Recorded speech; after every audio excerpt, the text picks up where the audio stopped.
Assalamu alaikum. Today we will be discussing about the facial artery, the surface anatomy of facial artery, and the surface anatomy of parotid gland. The facial artery is palpated at the lower border of the mandible, anterior inferior angle of the masseter muscle.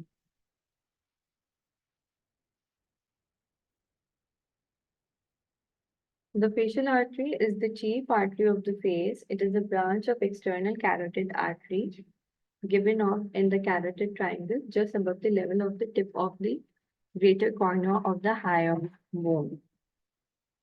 Now, by the surface marking of the facial part of the facial artery, this is the point of the base of the mandible at the anterior inferior border of the masseter muscle. Uh, it ascends upwards at the second point is just above the 1.2 centimeter lateral to the angle of the mouth.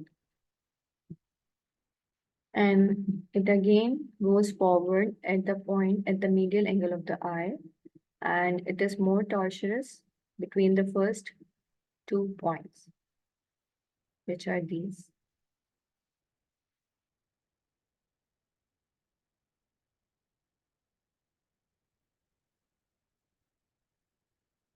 And the straight facial vein runs on the posterior plane than the artery.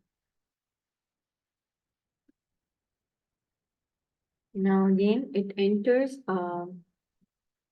the face at the lower border of the mandible. From here, at this point, it ascends move forwards at the anterior inferior angle of the masseter muscle, running to the angle of the mouth till the medial angle of the eye and reflecting off some of the facial muscles.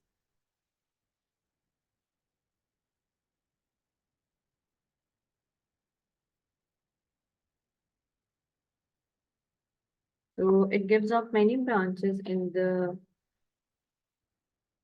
face. The interior branches on the face are large and main. They are inferior labial to the lower lip,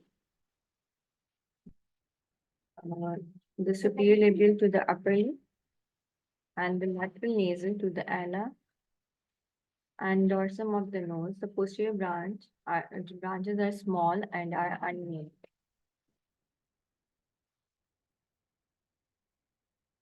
So these are the branches of the facial artery. This is the facial artery. It gives off superior labial and inferior labial arteries. And it again moves upwards. It gives off lateral nasal artery. And again moving upward, it gives off angular artery.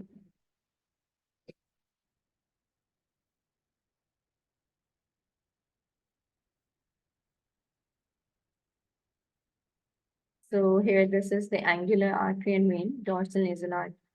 This is lateral nasal artery to the ala and dorsum of the nose, and superior labial artery to the lower lip and upper lip. So these are the points where we can feel the pulse of the different arteries. So this is the point at the lower angle of the mandible where we could feel the facial pulse. This over the just beneath the angle of the mandible towards the neck area. This here we could feel the carotid pulse, and on the temporal side we could feel the temporal pulse because of superficial temporal artery. And again, on this part, we could feel the temporal pulse from the anterior branch of the superficial temporal artery. Now, the parotid gland, this is the largest of 3 pairs of salivary gland. It lies within the deep hollow parotid region. The boundaries of the parotid region are superiorly, there is zygomatic arch. Inferiorly, there is inferior border of the mandible. Anteriorly, there is masseter muscle. And posteriorly, there is external ear.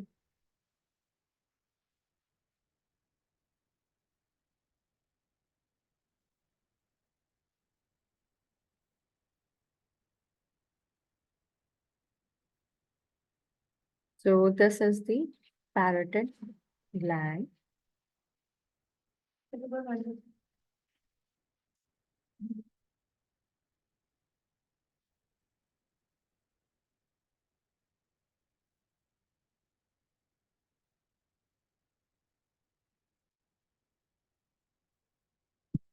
So basically the gland resembles a three-sided pyramid. The apex of the pyramid is directed downwards, and the gland has four surfaces. This is the superior surface, which is basically the base of the pyramid, then superficial and anteromedial surface and posteromedial surface. The surfaces are separated by three borders: the interior border, the posterior border, and the medial, which is pharyngeal border. The apex overlaps the posterior valley of the digastric and the adjoining part of the carotid triangle, and the cervical part of the facial nerve and the two divisions of the retromandibular vein emerges near the apex. Again, these are the surfaces of the parotid gland. The gland has four surfaces, which is superiorly there is base, and then there is superficial surface and anteromedial surface. This is anteromedial surface, and this is posteromedial surface. And apex is downwards. Then there are four borders. This is anterior border, this is posterior border, and this medial border. Yeah.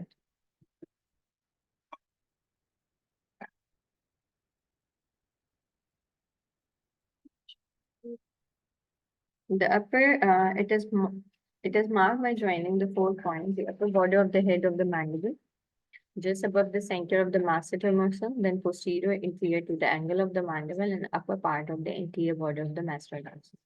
The anterior border is marked by joining the upper border of the head of the mandible, just above the center of the masseter muscle, and posterior inferior to the angle of the mandible. Then the posterior border is marked by joining the posterior inferior to the angle of the mandible and the upper part of the interior border of the mastoid process. The superior border is marked by joining the upper border of the head of the mandible and upper part of the interior border of the mastoid process.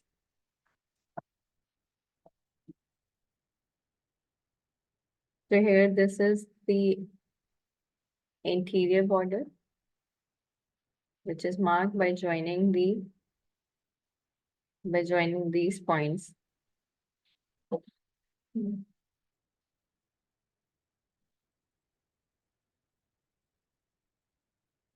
By joining these points A, B, and C.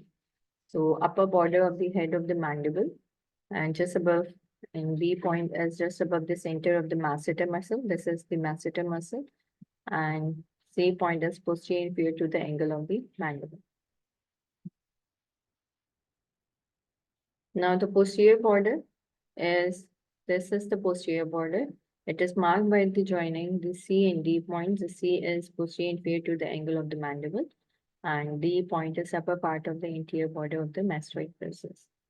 Now the superior border is marked by joining these 2 points A and D, which describes A as the upper border of the head of the mandible and D as the upper part of the interior border of the mastoid process.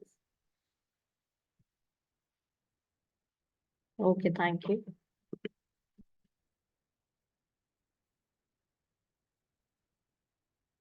So the screen.